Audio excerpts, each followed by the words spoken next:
আমি পোলট্রি মুরগি খাই না, গন্ধ পাই। যারা এসব কথা বলেন না তারা একদিন হলেও এভাবে পোলট্রি মুরগি রান্না করে খেয়ে দেখবেন। পোলট্রি মুরগির মাংস খাচ্ছেন কি কিসের মাংস খাচ্ছেন টের পাবেন না, একদম মুরগির মাংসের মতো লাগবে স্বাদ। সো হ্যালো এভরিওয়ান, আসসালামু আলাইকুম। কি অবস্থা, কেমন আছেন সবাই? আশা করি আল্লাহর রহমতে সকলেই ভালো আছেন। আলহামদুলিল্লাহ, আমরাও ভালো আছি। এই তো আজকে আমি সকাল সকাল মুরগির মাংস রান্না করতে চলে আসলাম। মুরগির মাংস রান্না করতে যা যা লাগবে এই তো সব আমি গুছিয়ে নিয়েছি। আর এই তো একটা পোলট্রি মুরগি আমার শাশুড়ি আম্মু কেটে ধুয়ে পরিষ্কার করে দিয়েছে। এখন আমি একটু হলুদ আর লবণ দিয়ে মাখিয়ে নিলাম। কিছুক্ষণ এইভাবে আমি মাংসটা মাখিয়ে রাখলাম। এরপর আমি এই তো কড়াইতে তেল দিয়ে দিয়েছি। তেলটা গরম হয়ে আসলে এই তো মাংস দিয়ে দিচ্ছি। এখানে আমি অর্ধেকটা মাংস দিয়ে দিচ্ছি। পুরোটা মাংস দিলে কড়াইতে ধরবে না আর কড়াইতে নাড়াচাড়াও করা যাবে না, এই জন্য আমি অর্ধেকটা মাংস দিয়ে দিয়েছি। এবার মাংসগুলো আমি নাড়াচাড়া করে ভালো করে ভেজে নেব।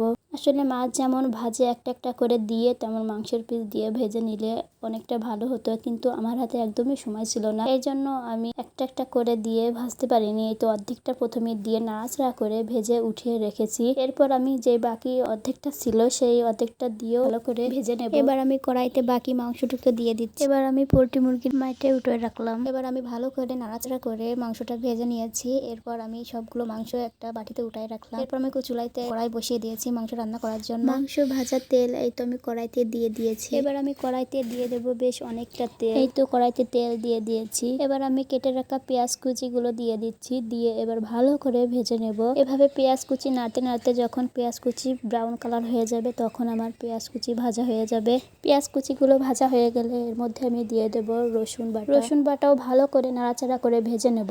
এরপর এর মধ্যে আমি দিয়ে দেব শুকনা মরিচ বাটা, দারুচিনি বাটা, এলাচ বাটা এবং জিরা বাটা দিয়ে ভালোভাবে এই তো নাড়াচাড়া করে মশলাটা ভালোভাবে কষিয়ে নিয়েছি। অল্প একটু পানি দিয়ে এবার আমি ভালো করে মশলাটা কষিয়ে নেব।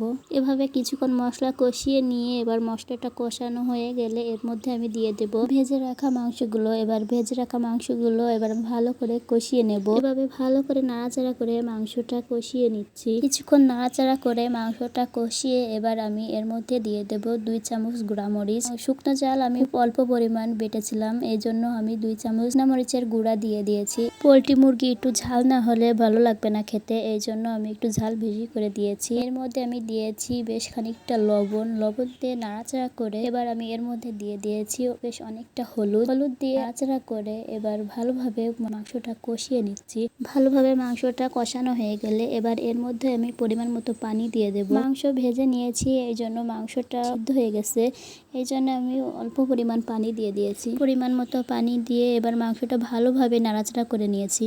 এভাবে মাংস ভেজে রান্না করলে কিন্তু মাংসের কোনো গন্ধই থাকে না, পোলট্রি মুরগির গন্ধ চলে যায়। পোলট্রি মুরগির মাংস কিন্তু গরম পানি দিয়ে ধুয়ে নিলেও কিন্তু গন্ধটা চলে যায়, পোলট্রি মুরগির কোনো গন্ধই থাকে না। এই তো আমি বেশ অনেকটা সময় মাংসটা জাল দিয়ে নিয়েছি। জাল দিয়ে এই তো আমার মাংসটা রান্না হয়ে গেছে। যারা পোলট্রি মুরগি একদমই খান না তারা বাসায় এভাবে পোলট্রি মুরগি রান্না করে খেয়ে দেখবেন, অবশ্যই ভালো লাগবে। আর ভিডিওটা যদি ভালো লাগে অবশ্যই কমেন্ট করে জানাবেন। আর আমার পেজে নতুন হয়ে থাকলে অবশ্যই ফলো দিয়ে পাশে থাকবেন। দেখা হয়ে যাচ্ছে নেক্সট কোনো ভিডিওতে। ততক্ষণ সবাই ভালো থাকবেন, সুস্থ থাকবেন। আল্লাহ হাফেজ।